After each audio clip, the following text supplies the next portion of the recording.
জানেন কি, মেয়েরা সবসময় বাস্তবতার কাছে অসহায়, কখনো তার পরিবারের কাছে, কখনো তার স্বপ্নের কাছে, কখনো তার ইচ্ছের কাছে, আবার কখনো তার ভালোবাসার মানুষের কাছে।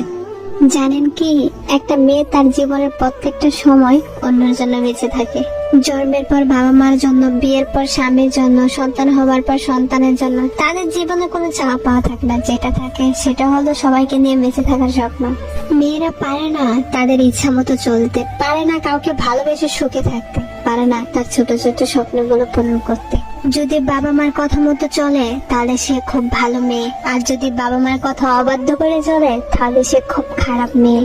ভালোবাসার মানুষটির হাত ধরে সে চলে গেলে ভালোবাসার মানুষটির কাছে সে খুব প্রিয়, অথচ তার কাছে না গিয়ে যদি পরিবারের কথা মতো চলে তাহলে সে স্বার্থপর, বেঈমান। শুধুমাত্র একটা মেয়েই জানে এই সমাজে চলতে হলে কত বাস্তবতার সাথে যুদ্ধ করতে হয়। মেয়ে মানে কিছু করার আগে হাজারবার চিন্তা করে করতে হবে এই সমাজ কি বলবে। মেয়ে নামের শব্দটি এক একজনের কাছে এক এক রকম, কারো কাছে বেঈমান, কারো কাছে স্বার্থপর, কারো কাছে প্রতারক। আসলে মেয়েরা স্বার্থপর, বেঈমান, প্রতারক কিছুই না। মেয়েরা যদি প্রতারক হতো তাহলে কোনো সন্তান এই পৃথিবীর মুখ দেখতো না।